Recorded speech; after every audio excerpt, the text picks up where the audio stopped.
Love the impending storm. Actually, texting with Walt Vesey in Boston, Georgia, I asked him this morning, did he survive? And he said it was basically a non-event. Oh, really? Now, of course, there are some people. I've seen some heavy devastation. So I can't say that necessarily the Weather Channel hyped it up too much. But sometimes I think, Weather Channel, it is a business, and sometimes I think they, Yeah, they want viewers. Yeah. They keep you on the edge of your seat. But I did see the radar this morning, and I did think of Walt. I reached out to him. He said it was pretty much a non-event. But we are coming off of another weekend in Sherrill, South Carolina at H.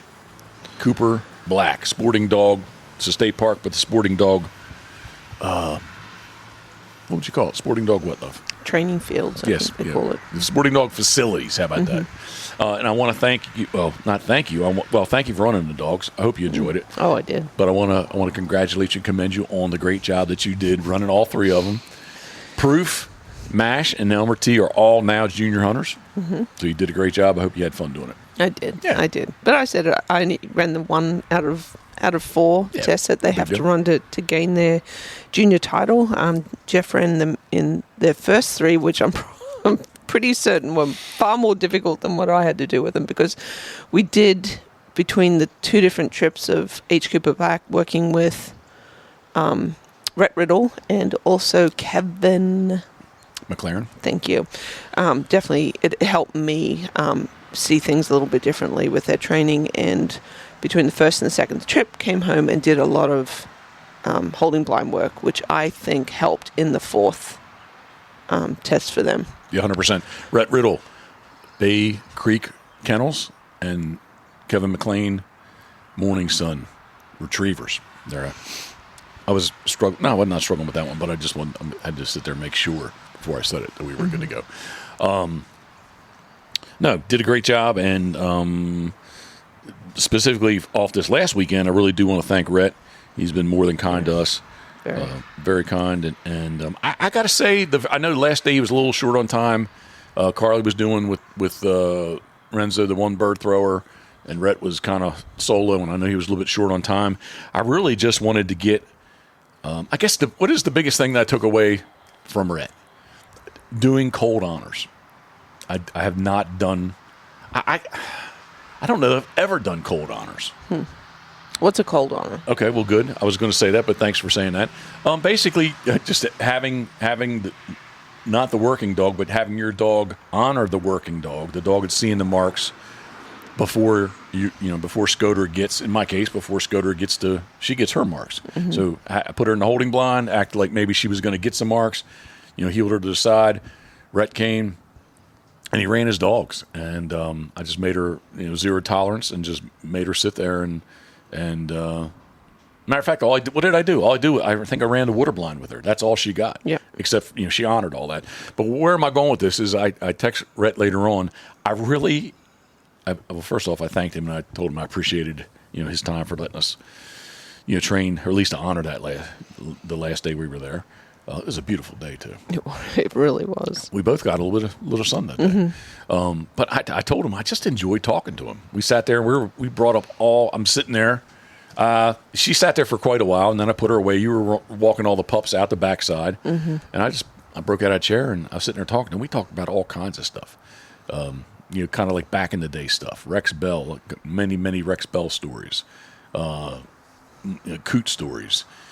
Me being, it's been 20 almost to the year. Yeah, it is to the year.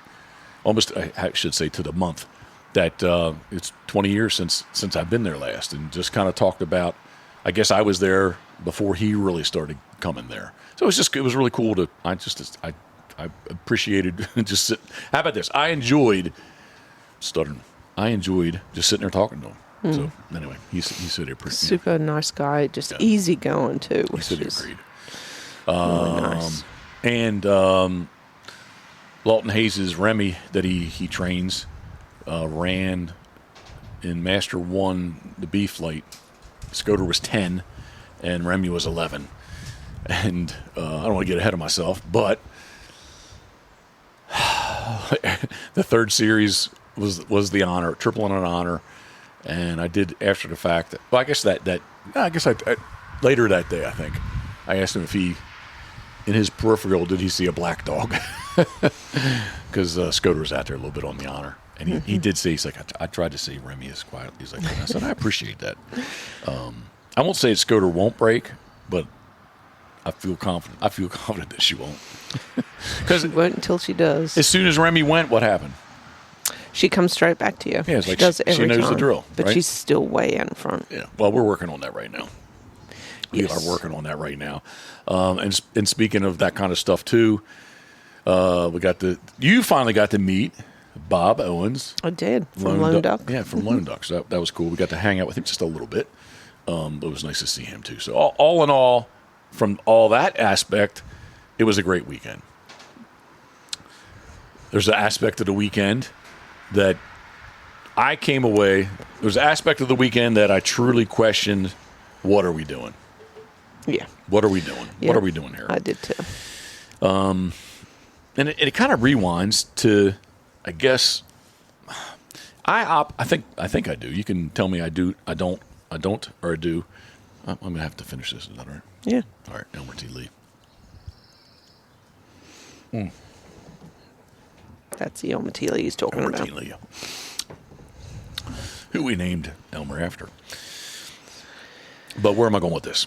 I operate best if I'm confident. Yeah. And I guess the biggest, if I want to really rewind and if I'm going to be 100% honest, although we did some drills during duck season, and specifically right after duck season, like basically kind of stopped training Scoter, right? Yeah. Yeah. I mean, like not the training that I was doing through the summer, right? Right, no. So, to recap a little bit, we're going to run down. She needs 2 passes to be a master hunter as well as qualify. That would qualify her for the master amateur in Maine in June. That we're not going to. And on Enter Express, I've seen it. It's there. I can enter. Oh, really? You can enter now, but we're not entering. But so a little bit of anxiousness because I wasn't sure 100%, how she was going to really run. We entered a Saturday, a weekend in Pavo, the Tuesday, midweek Tuesday in Thomasville, and then the following Saturday was the double in Okeechobee. So we, maybe arrogantly, I figured, well, if she's got 4 tests, she's going to pass 2 of these things. Honestly, I thought she was going to pass the 2 that we could just scratch her Okeechobee and be done with it. And the whole, she came to the heat, on and on and on. But I guess that's the anticipation of running her. I'm excited about running her, and then we couldn't run her. And then is there enough time in between to run her in these other master tests? And she'll be out of heat. Is that proper? Is that proper lingo? Out of heat? Yeah. Not in, how about this? Not in. Yeah, finished her heat cycle. How about that? So we show up. Who came up with the word heat anyway? I don't know. Okay. That'll be a good thing to Google. All right, since my Elmer T's salute, my Elmer T's done. This does have ice in it. Back to the crown. Sweet Paulie, thinking of you we are. Roll into this hunt test. Roll into it. That doesn't sound right. I don't mean that. We stayed at Cooper Black. We learned more about Cooper Black, where we would like to stay. We actually stayed at the kennel campsites this time. Much different experience. It was much busier this time. Yeah. I think they had like 300 and some entries. Yeah, it was. Yeah, for the weekend, it was so big. I'll rewind a second. So it was the Palmetto, AKC Palmetto Retriever Club hunt test. They had a 132 dog master that they split into 66. That was master 1 was 132 dogs. They had A flight, B flight, and then master 2. Master 2 was 66. They had a double junior, double senior. So it was a busy weekend. Maybe I should have said that from the beginning. When I say we rolled in there, I don't mean like with my chest out, but I mean we were there. We were there to do this, right? Trained a little bit with Rhett, and what's your description? How was Scoter? what's your For what part in particular? Well, I'm gonna be this is gonna sound like I am making an excuse. Okay. Master 1B. There wasn't really anybody lined up. I was dog 10. I just let's get this over with. So I got her out of the truck and basically I walked her right to the line, which hindsight, I wish I did. Was that? Yeah, the lady. Yes. Yeah. That's right. The marshal was like, let's get you up there. Which was like, oh, geez. So instead of trying to take my time, there was 3 holding blinds. Mentally. Basically. Yeah. Well, for her mental. Yes, both mine. of you. Yeah. Both of you. Basically, went right to the line. Yes.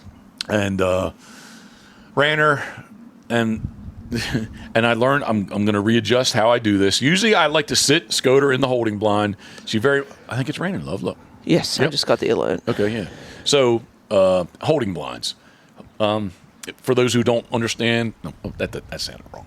For those who don't know hunt test, holding blinds is basically just a piece of fabric on 3 stakes or 4. 3 poles or 4 poles that basically you walk into and you sit your dog down and your dog can't see the test, right? And she's really good about, I say kennel, and she gets right in them. But I do like to go to, holding blind. Usually there's at least 3. Yeah. Sometimes the 4th one would be like a pickup truck. So there's dogs lined up so that, as a time management, the test is flowing. There's never a down moment. There's always dogs there to be run. And we were dog 10. I think we probably ran like 4th or 5th, probably, right? It was very quick. Yeah.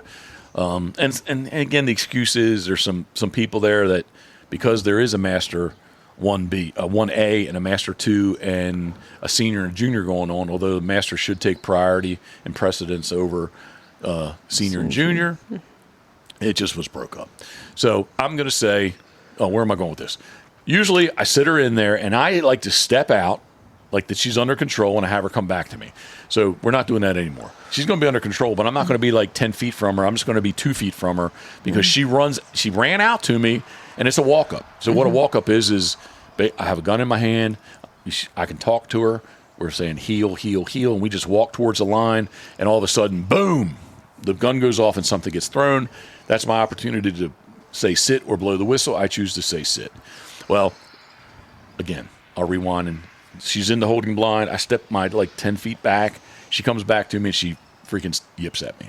She's not happy about when I say heel. So she's a little on the vocal side. She's already loose. Yep. Yeah. So she's already amped up. Walk up. She sat nicely for me. It was a triple. Right hand bird goes off at about 45 yards, thrown to the left. The middle bird, maybe about 50 yards, I think it was kind of thrown in to the left.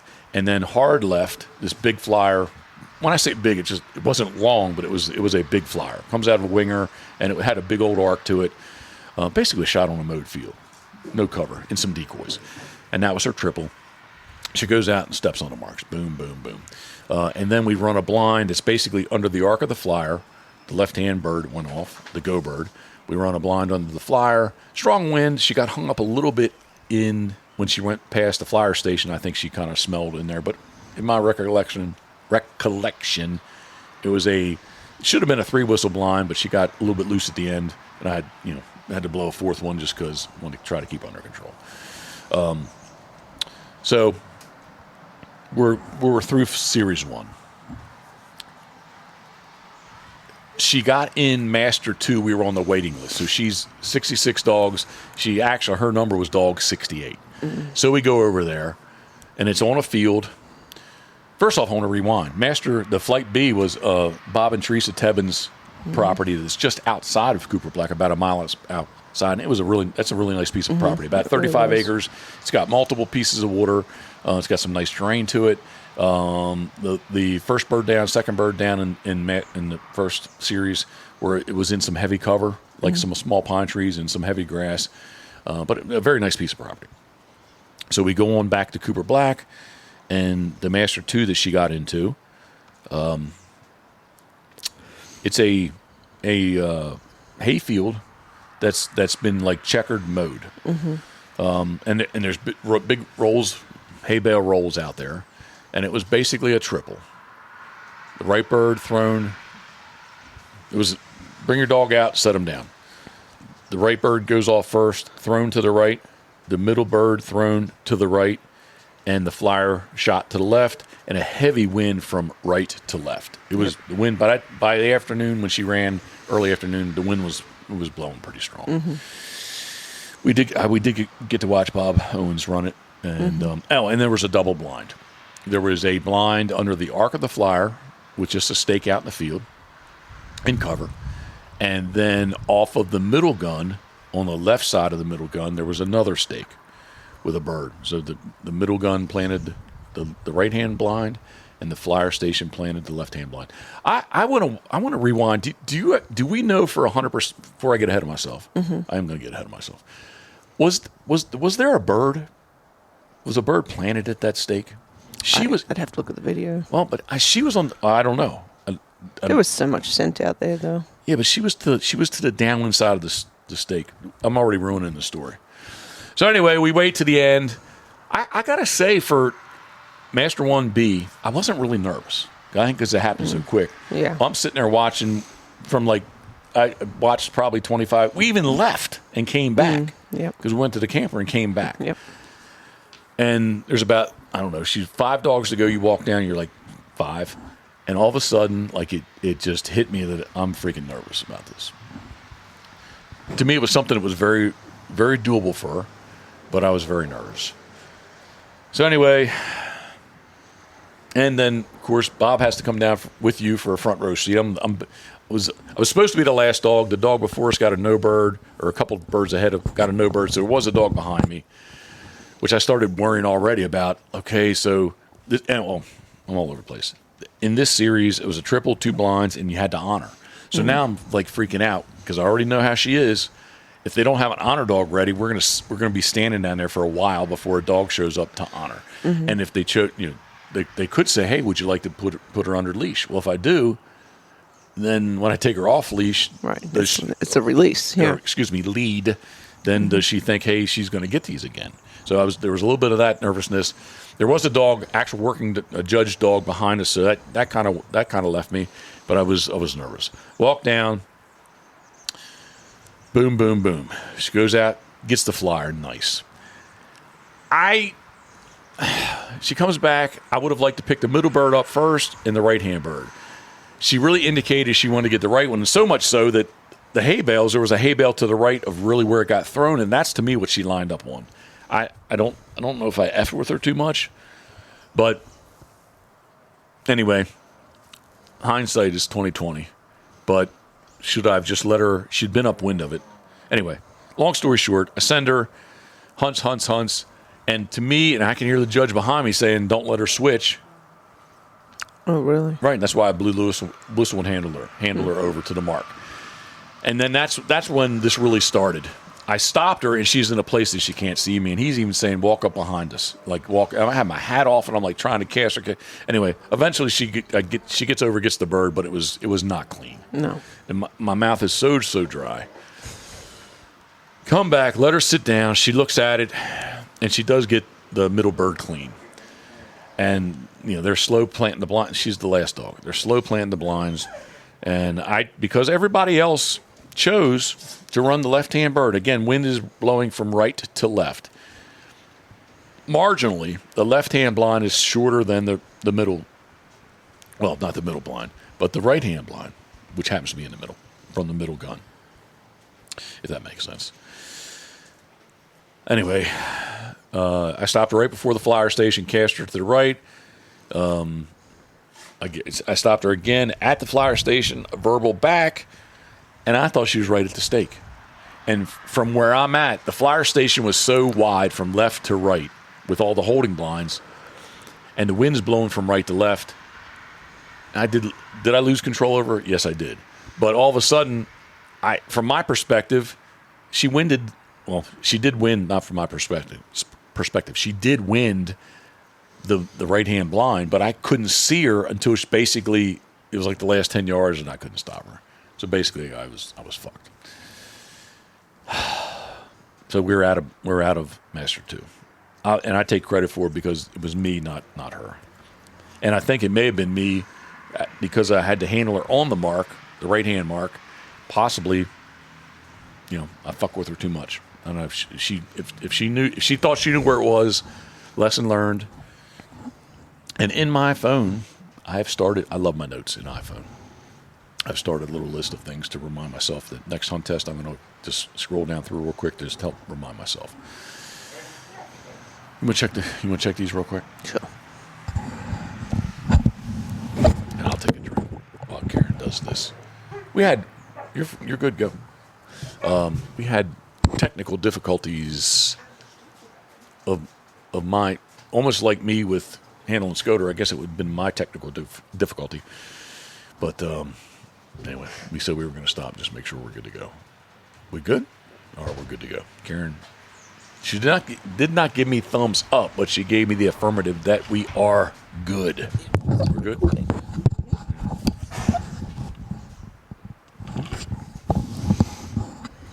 We are good. We're good, right? Yep. Okay, good. He's Elmer. Elmer T. Lee. He is a good-looking dog. He is. All right. So we're out of Master 2.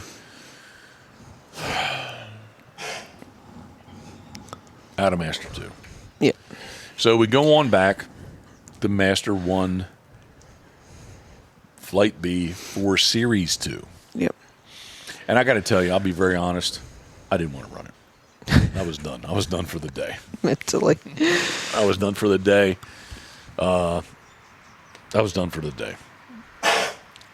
What is going on? As proof. And I guess, I don't know how it worked. I think sunset was about 6:30, but supposedly at like 5:30, 5:45, the judges had to stop anyway for dinner or something at the clubhouse. Some kind of I won't say sorted, but some kind of a sorted issue. And we were like eight or nine dogs to go when where we were in on the marshal had us, and it depending on your dog, it was anywhere from like 8 to 12 minutes. Mm-hmm. So I was pretty certain. That we weren't going to run anyway. Right. But I didn't want to get in trouble with air quotes. Yeah, yeah. And eventually, I just said, "We can run this tomorrow." She said, "Yep." So we left. Yep. Let's get out of here. Let's go. Yeah, sunset was it? I don't know. Let's just go back. 6 o'clock or something. Yep. We wanted to cook and let's just so decompress. I can so I can reset. Yep. So we reset. Get up early. We have our little. Well, the next day was the beginning of daylight saving too, so we were kind of having to get up what felt like an hour earlier because it was. It was. But we have our little routine down there where we go and we air everybody, right? Yep. Obviously, when they get out, so rewind too, I did say we were camping there. Yes, I did. Mm-hmm. We get out of the camper. Obviously, they can pee real quick, but we load them up in the van, and then we go and find a place. We have our spots where we can just flat out air them. So got through our little, you want to say the procedure there, and I guess we show back up over at Tebbins. Nope. No, what do we do? Oh, we went. So we go to check in for the junior test. Yes, yeah. you tell that part. Yeah, so 8 o'clock, and actually they were on time too, which was nice. So just checked in with the marshal there and said that we still had to go over to Master 1B, just checking in, and he was happy enough to slot our 3 junior pups in later in the day. So yes, and we head on over to Tebbins again. And we had to wait a little bit. So Series 2 was actually the water series. Mm-hmm. You walk up, and you get to run a water blind. If you succeed in the water blind, you get to see a double, which was a mom and pop or a flower pot, however you want to say it. It's one station, one holding blind where a bird gets thrown to the left, and a bird gets thrown to the right. Both watermarks. And then you come back, and you run another water blind, an angle entry, just catch a little piece of the corner. I should say, too, if I'm being honest, the water blind is over a point. And on the backside of the point, just catch a little piece of water, and the bird was up on land. So the mom and pop is thrown out to the end of the point is the first bird down, and then the go bird is thrown back up on a piece of land. Again, you kind of catch that angle piece of water, and then the water blind another water blind, second water blind, just a hard right, just an angle, just catch the corner of this piece of water, and then it's more land than anything else. But it starts right, you get in water. So how does that go? We get up there, and we're very conscious of her vocalness. So I just wanted to get her in the holding blinds as quickly as I could. Get her up there, get her sat down, and she just wanted to stay in the water for me.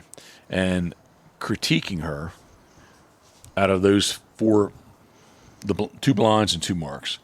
The first water blind was just it was sloppy in the sense that she just didn't. When I blew the whistle, she just didn't give me a nice, crisp, clean stop and look at me.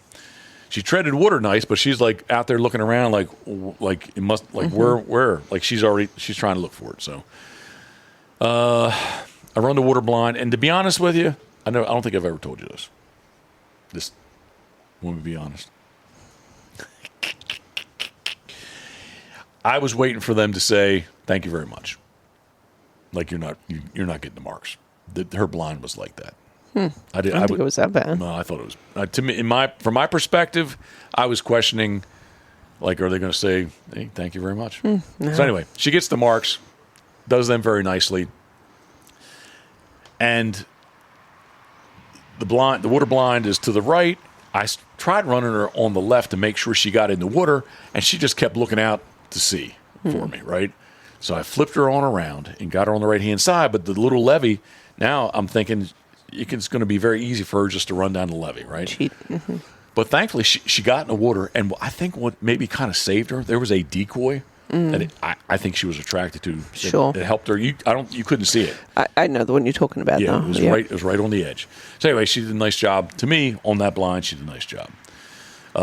So in my mind, all right, we're good to go. You know, I know the first water blind to me was not strong, but they let me run everything else. I was like, we're good to go.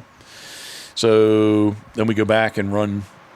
Oh, the your water junior was. See, I don't think it was that big, but it took time. Well, we went over to run the land first. Okay, so then we run land? We run land first with the pups, yeah. After I did Series 2? Yes. All right, I can't remember. Yep. Okay. Yep, so the order was, they were kind of spaced out numbering, but by the time we got there, we just kind of went bang, bang, bang. But it was, Proof, Mash, and then, Elmer, Mash, and then Proof was last of the 3. On land, I think that maybe Elmer, who's usually the star of the 3, he looked a little stupid. Yeah, he was a little loosey-goosey getting up there. But and, of course, Proof started to shop on you on mark number 2. Why? Picked up that bird, went right to it, picked it up, spit it out. He's like, started running around. I was like, well, there must be another one here. Yeah, looking for something else. Oh, and then he picked it up again. It's okay. He didn't have to say anything. He picked it up. But they all, Mash was the toughest on delivering to hand. She gets super excited. But anyway, goal achieved. They all did eventually. And, then we kind of booked out of there. And I think we went back over to the camper for a little bit. No, we didn't. No? That was on Master 2. Okay. As I recall. Okay. You just went straight back to 1B, but I think they were very slow to set up. It was we pulled in and 2 or 3 hours. We pulled up and we sat and talked to Rhett. Remember? And all the vehicles were way down the hill. The judges were hard to our right. Yes. We pulled and we sat and talked to Rhett, and then all of a sudden everybody said, hey, let's go over there. So we go over there. Mm-hmm. Another mom and popper flower pot. And this is going to be so since we already did land, we did the water. This is land water combo. Mm-hmm. So let me think of the water. Yes. So out of the mom and the pop, the left hand mark, if you will, gets thrown in the water. The middle bird gets right to left into the water to the left hand bird. The middle bird, if you will, from the mom and pop is thrown to the right. And it's thrown on like in some cover. I think it was like in some mud because you heard birds definitely mud. Yeah, like kind of make that splat sound. Mm-hmm. And then the go bird was down the. So what's distance? I think we were like 55 for the left, about 60, 65 for the middle, and then the go bird was about 80 yards, just thrown out of a tree row into a field. And because the way things were, she was dog 10, but I think we were like dog 3. dog 3 or 4. It wasn't many. Yeah, it was kind of quick. Yeah. So get her out, air her. In doing my holding blind thing this time, like I like to do. And we get her up there, tell her to sit. She was pretty good on the marks. The go bird, she goes out and gets it, comes back. I letting her look. She's kind of indicating that she wants the middle bird, so I send her to the middle bird. She runs down. She puts her head down for a moment and then picks it up and starts hunting. And right then and there, lesson learned to myself, $110 lesson to myself. I should have. We had not handled her yet in Master 1B. I should have stopped her. She was right by the bird. I should have stopped her, handled her to the bird. She went and picked up the left-hand bird. Then she came back. Now, in my mind, I think she thought she picked the middle bird up. She did. Yeah. That's what I saw. Now I got to sit there and let her think about it. And when I send her for the middle bird, she actually went to the right of it. She came back and picked it up. I feel. Oh, and then we honor on lead. Mm-hmm. So this is the honor. Rhett comes up with Remy behind us. And I'll say this, that Scoter was effing loose. The first mark, I don't know, she's 2 yards away from me. The second mark, she's 3 yards away from me. And the third one, honestly, on the second one, I was like, fuck, she's going to break. And then the third mark goes down, she didn't move. And as soon as Remy went past her, what did she do? Came straight back to you. You already said this, but she came back to me. So I'm like, fuck yes. Yeah, the peanut gallery were like, oh, she going to break. No, she didn't break. Yeah. And that's what, as I walked by everybody, I said, she hasn't broken yet. Yet. AKC rep even said, she says, you're living pretty lean. Yeah. That was her comment to me. So I'm thinking we're good to go. And what do you say to me? Are you sure? Are you sure? Yeah. I thought she was going for that bird. I honored off lead, and we're good. I was happy. And you're like, I hope we don't go to the clubhouse and get blindsided on this one. It's like, we're good. I was happy. I was feeling it. Feeling it. Feeling positive, going over to the pups to do their watermarks. We sat there for quite a while. And you did a great job on the water. Yes, did Elmer T run around the second mark? So now I can have my opportunity to say, because you didn't say it in the comments on Instagram. You say it. Yep. So Elmer was the first one. So he goes and picks up the first bird, no problem. So wait, time out. Mm-hmm. So the first mark down is on the left, and it's thrown right to left in the water. Yes. Now, did we see dog? We did see dogs dick around with it, but basically, there was only one way to come back was to pick. It was in the water, come back and pick it up and bring it back. But I ran him on the right to make sure he would get into the water as soon as possible. The right-hand bird was thrown left to right, and it was on land, and it was on the back side of the pond where the levee is. Good. Yes. Yep. And again, did him on the opposite side to which it was thrown. So I ran him on my left to make sure he'd get in the water. Yep. He goes over, marks a bird real nice, gets out, picks it up, looks over his shoulder to his left and knows, because we have gone and played down there in the water, he can just run back around over the levee, which is exactly what he did. I did ask the judge when he was in the water to the bird, how far over to the left can I walk? Because I'm new to this. I don't know, and I don't want to do the wrong thing. No, you need to ask him, right? And he told me just to wait and see what he does. Dang it. I shouldn't have asked, is what I regretted, because I think if I'd walked to my left, he would have come back to me through the water. He's fine. You didn't. In my little on Instagram and Facebook, I said you broke him. You didn't break him because he hasn't done swim bys yet. He doesn't know any better, so you're fine. It's not a problem. Mash and Proof actually did really good. Yeah, they swam back to one of those two. So. Proofy kind of walked across the mud. Well, he's tall. He is a tall dog. But yes, so I'm feeling good. I'm thinking, man, out of a possible 5 ribbons, 2 masters and 3 juniors, we did 4 for 5. That's not too bad.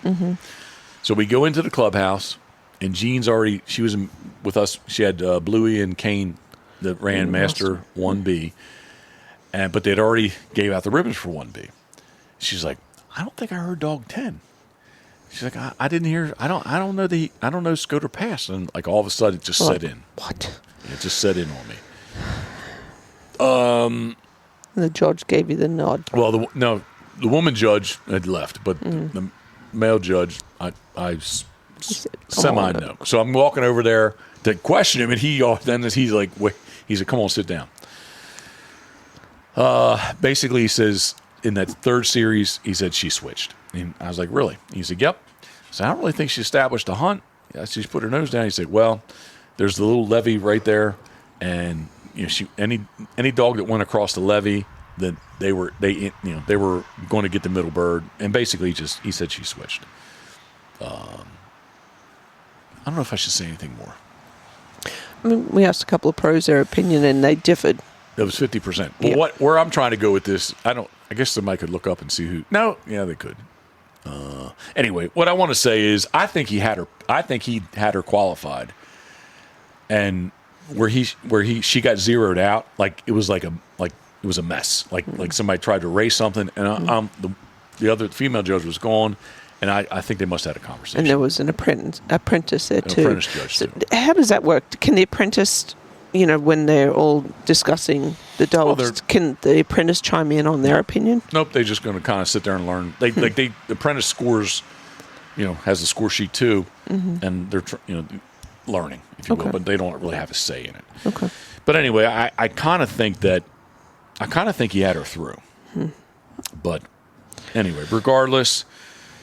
Lesson learned. I had the handle quote in my pocket to use. I did not use it. Now, it doesn't mean she would have passed, because she still had to go back and pick up the left-hand bird. But I bet you, to me, when she came back, she thought she picked the middle bird up already. You're good. Anyway, just a lesson learned. I got to play the game. It's been a long time since, well, yes, obviously I've run master with her, but it's been a long time since I've done master tests, and I just need to be more aware of my surroundings, the situation, and again, I've kept notes, and I'm just going to learn from it. Was it costly? Yes, it was. It would have been nice for her to pick up at least one master here. She didn't get any master passes out of the double, and yeah, it's okay. But we walked away from this thinking, we both kind of said, "What are we doing?" Right? Yeah. We're good. You speak. Yeah. No, I just, the saying, or your saying that you like to use is not complaining, just explaining. But she'd just come off her heat. Truly not much training between you finishing your duck season to us, getting some real training done. So she hadn't done a lot of that. Rye was in heat, so there was still, kind of that whole hormone factor going on between the girls. So, yeah, it's... Are you making excuses? No, but I think she didn't have her head in the game. Well, where I'm trying to, my angle in this is really question, what are we doing? Like, is this just just wasting time, wasting money, bills? Yeah. Like, there's a lot of effort went into this. Going into heat, okay, can't control that, right? Nope. So that whole trip, the first trip down, that was just kind of a big waste, if you will, as far as being productive for her passing.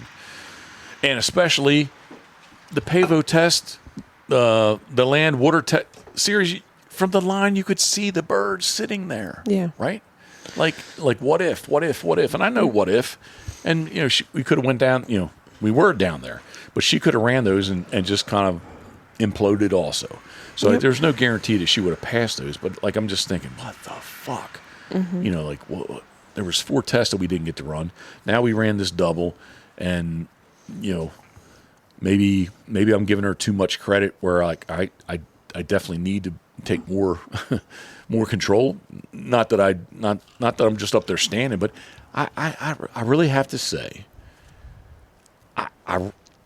I believe. Obviously 2 other people saw it differently. But I don't know that she put her head down.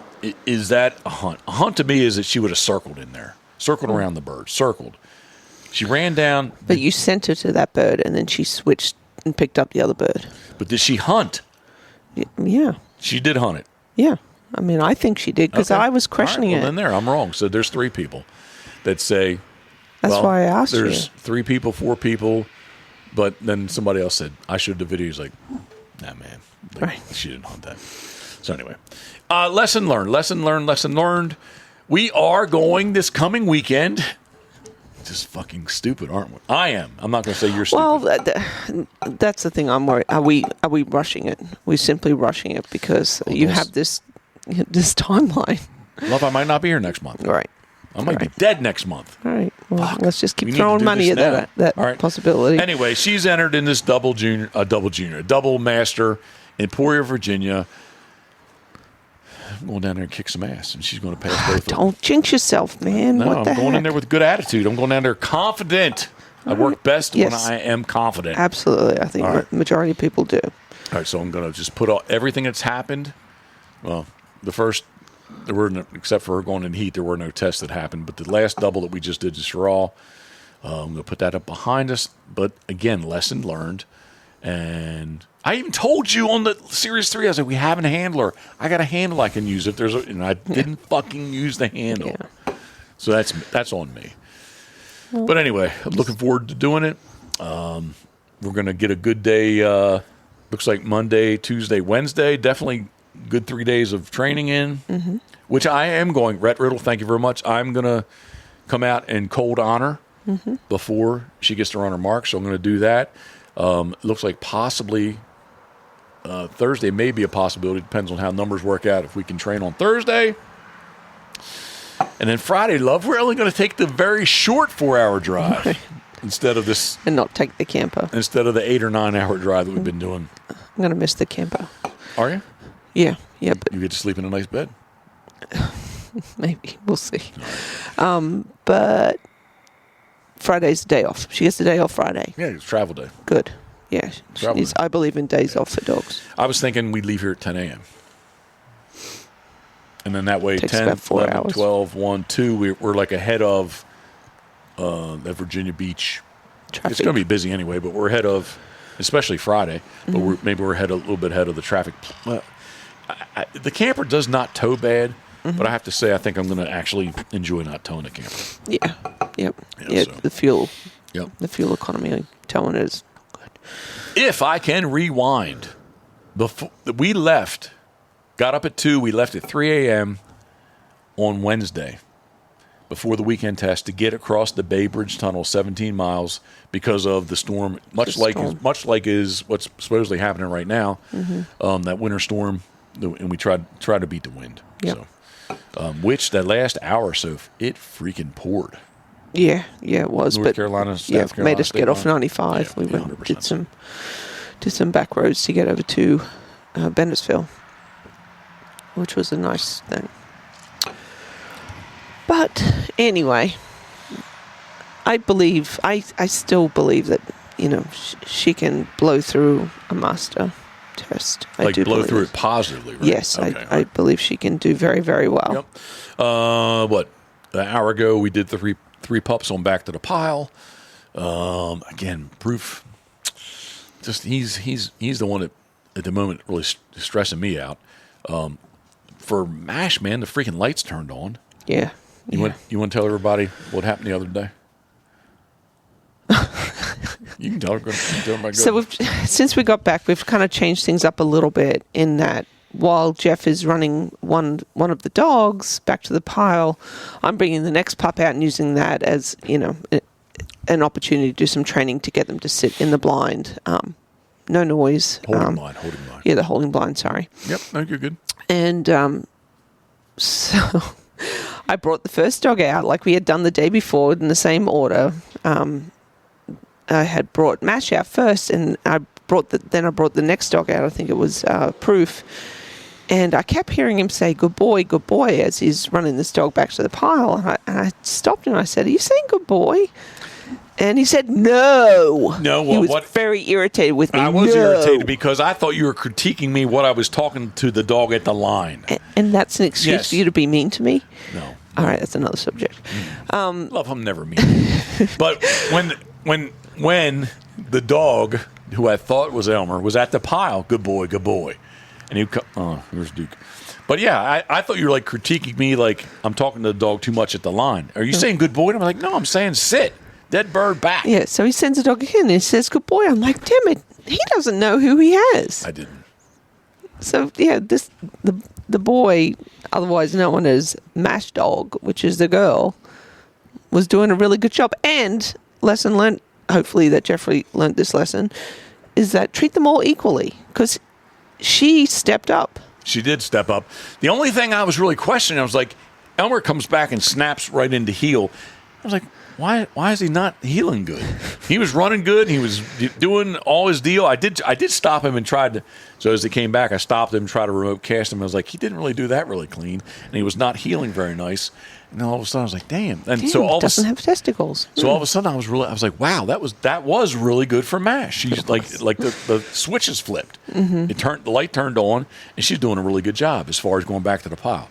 And then we did get Elmer came out, and I was like, yeah, okay, this is the dog I was expecting to be Elmer. So because he does do a good job. But what the silly stuff that Mash was doing about a month or so ago, where she was barking when you were trying to send her, she's pretty much stopped doing that. But now Proof's doing it, so yeah, they've kind of inverted a little bit. Yeah. And instead of getting Scoter out here, I do have to say too.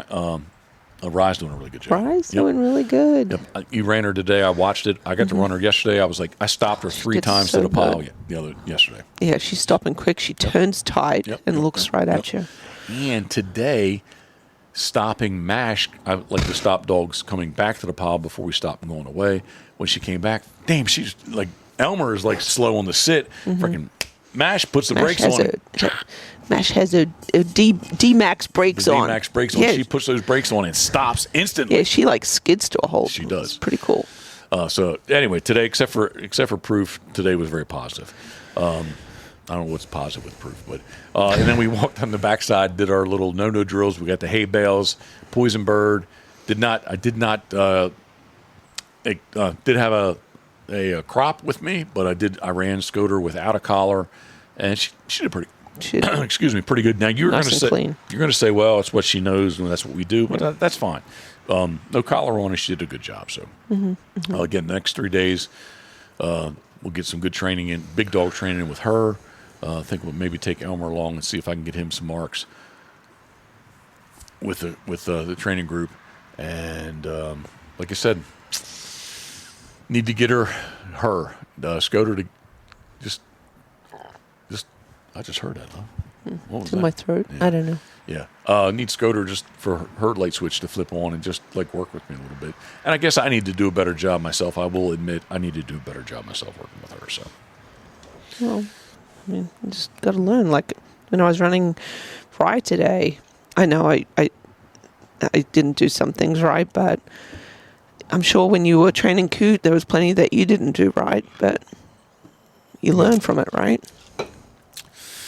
Well, it's funny you should bring that up because I think of how much of a disservice that I did to Coot because we never did drills. We didn't do, and she didn't see a fraction of what we do, what we've been doing currently.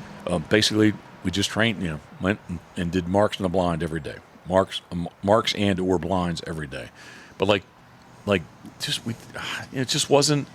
The people that I trained with, whatever the situation is, we just didn't do drills. Not like we do today. So, anyway. You want to talk about the book that's in there? Yes. Yeah, I'm just going to sit back and let you do your thing. So, I guess I first heard about it or read about it was in one of the retriever training Facebook groups was, noisy dogs, what to do, and people would keep referencing this. It's not the dog's fault. The book is by Randy Bowen. Yep. And people would reference that, get the book, read it, follow it, don't skip any chapters, make sure you follow step by step. And people talked about the successes that they have had with some of their, on the title it's saying noisy and unruly retrievers. So anyway, talking with Rhett Riddle a little bit about the pups and some of their problems, he too suggested that we get this book. So we kind of had it in the cart, ready to order on our way back from H. Cooper Black from this last trip, and so we got it this week. I've only just started reading chapter 1, but I'm definitely intrigued. It's got me interested. I want to read some more. We may just pull Proof out of what the other two are doing right now, which is going to set him back and not have him on, potentially not on the same schedule that the other two are on in achievements. But still, we have no plans on running them in any hunt tests for a year, potentially 2 years, depending on how they do. Jeff smiles. Jeff wants to run some field trials, I think. No, I depending don't. On how they do. Can I stop you? Derbies? No. So we're down training, Bennettsville, South Carolina, and Rhett says, "Hey, man," he's like, "What's your plans for this dog?" He's like, "I don't know. Like just which dog? Proof. Oh. Give him some time. We'll run him in master." He's like, "Huh?" He's like, "Man," he's like, "he'd make a really good detection dog." He's like, "They would love him." And why would they love him again? What's the exact trait that he was showing? Well, they love dogs that pull you around. He pulls. They said they would be in love with him. He gets so excited. And he would be worth about $15,000. So I said it would pay for the camper. But I'm not giving up on him. And I hope that you don't either. But I think this book I'm going to read more, first of all. Make the decision on how we should handle him. But again, Mash worked her way through it. She's doing pretty good right now. And Proof is just, compared to Elmer, the other, both males, Proof is juvenile. All right, so first off, Elmer T is going to be my field champion. You can say I'm jinxing, but I'm just telling you. I hope so. And I think Mash is going to be right there with him. Yeah. Proof, I'm not so sure about. No, I'm not going to give up on him, but I will say this: if I can make my statement at this moment, I won't mention a name, but somebody came up to me in South Carolina and said, "Man, like you're doing an awful lot with that dog. I know you got some goals for her, but Skoda, right? Yeah, you're doing an awful lot. You're doing a lot, quick, fast with her." I said, "Yep." I am. I said, I'll acknowledge that, but I said, let me tell you this. I said, I don't know that I'll be here next month, and maybe this is just me justifying it.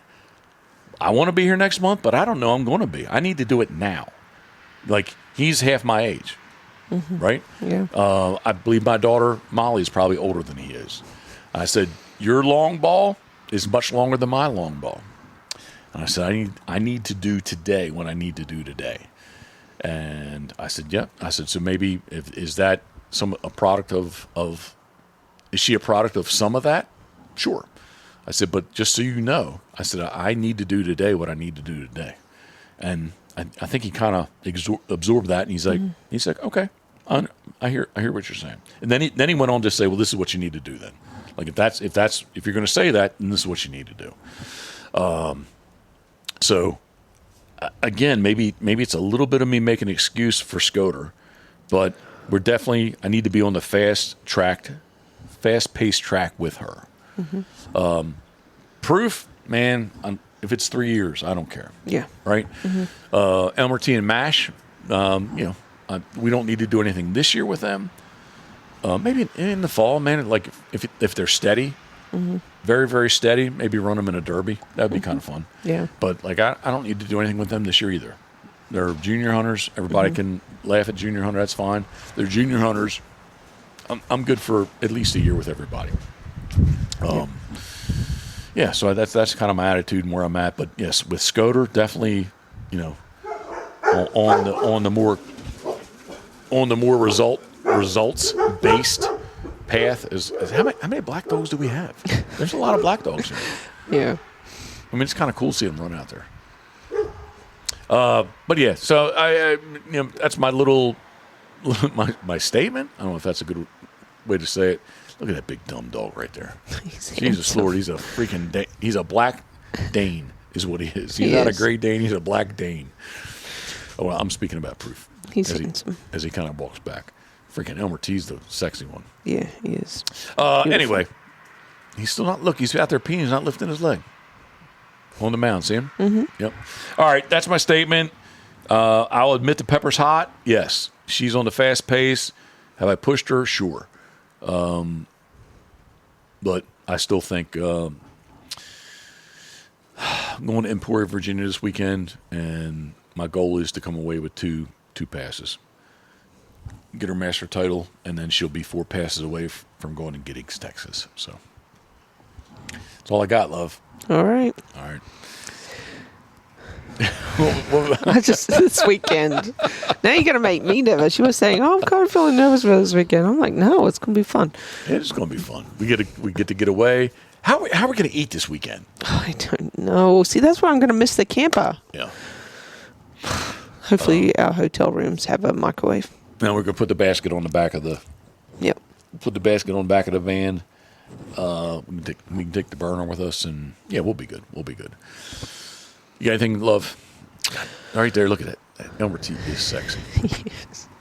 He's just a super nice dog. He has a chill personality. Yeah, he just came in and healed to me. Yep. I love this dog. Yeah.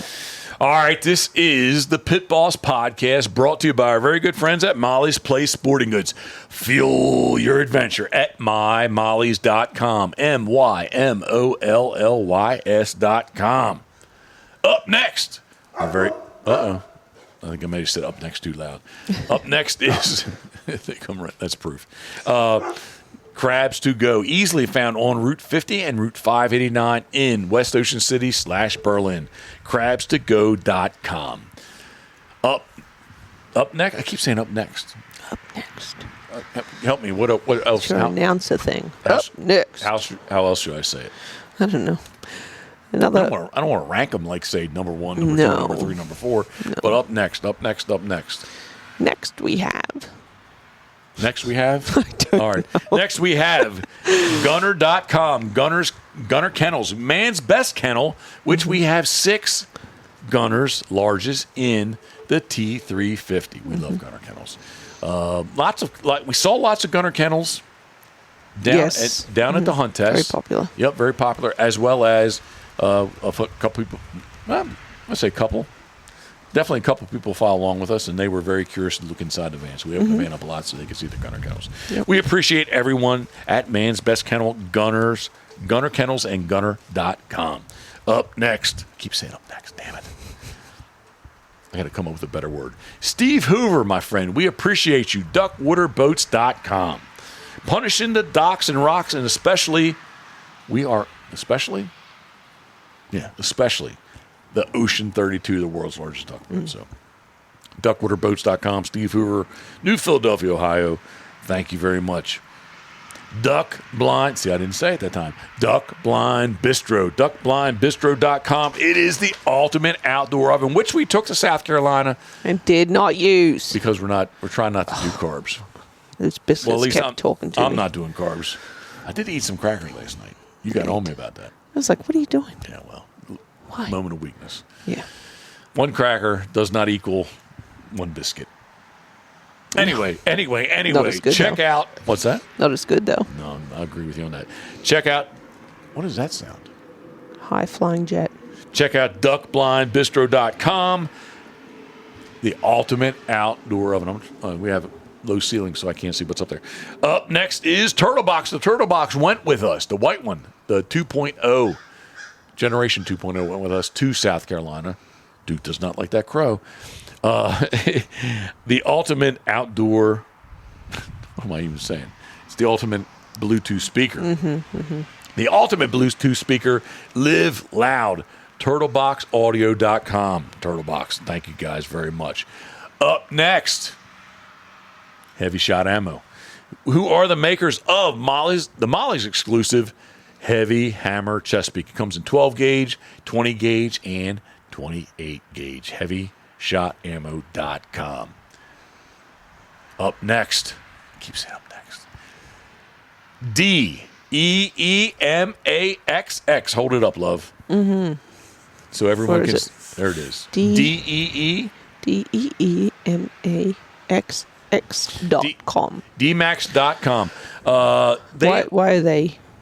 Why do you like them? Because they have been the stainless steel rotor and caliper brakes on the smaller duck boat from 2010, as well as currently the world's largest duck boat. So, truthfully, I'm being goofy, but honestly, since 2010, been using D-Max brakes on both of the different boat trailers that I've had that are sea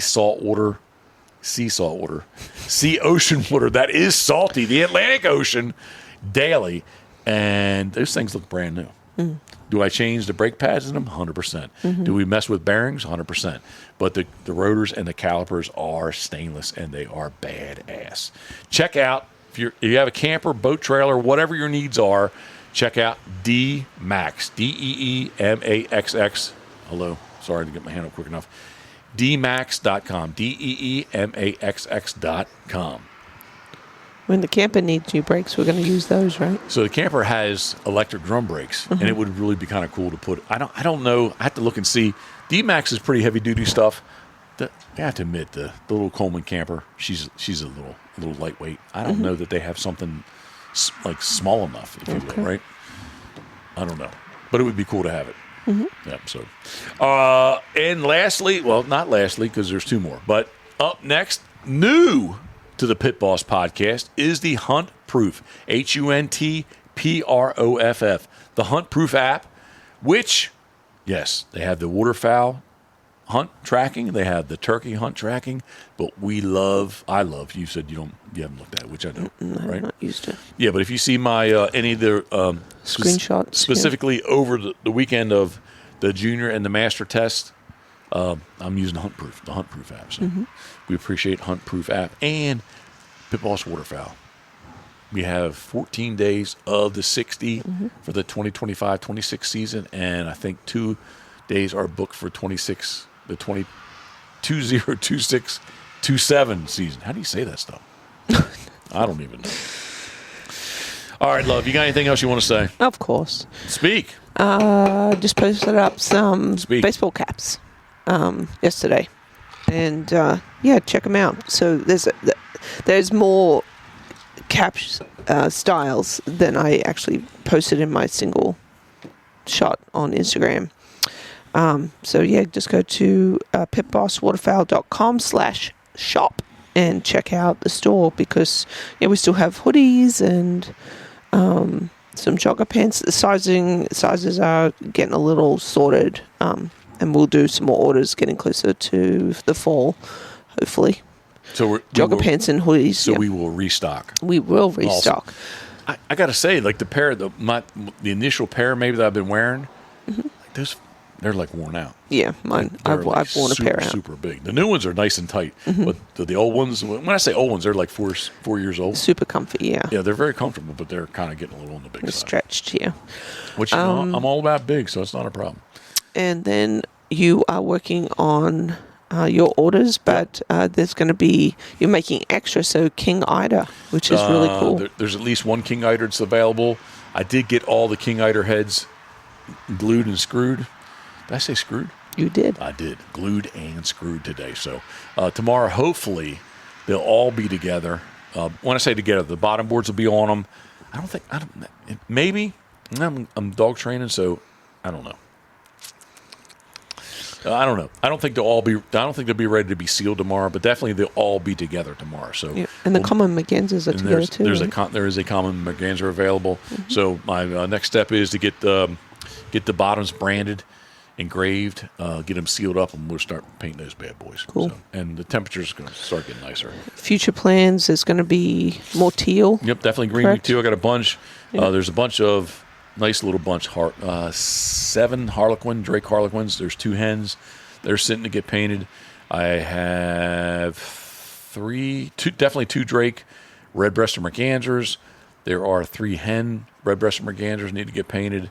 There are 5 or 6 widgeon that need to get painted, and some canvasback. They need to busy. They need to get a little more on the carving side to get those things done. So, time's flying by. We need to get a lot of stuff done. Man, it's a good time. It's a good time to be alive. Anytime's a good time to be alive, right? Is it? I really do feel, as much as maybe I've been stressed out, the past couple of weeks with traveling and stuff, like, still feel pretty fortunate that things are going the way they are. I generally think that February would be my air quotes, if you're not watching, depression month. That I'd be like lost a little bit. I'm like, I don't know what I'm doing. Routine change. Yeah, but we jump right into it. Yep. I've been going on, so that's a positive thing.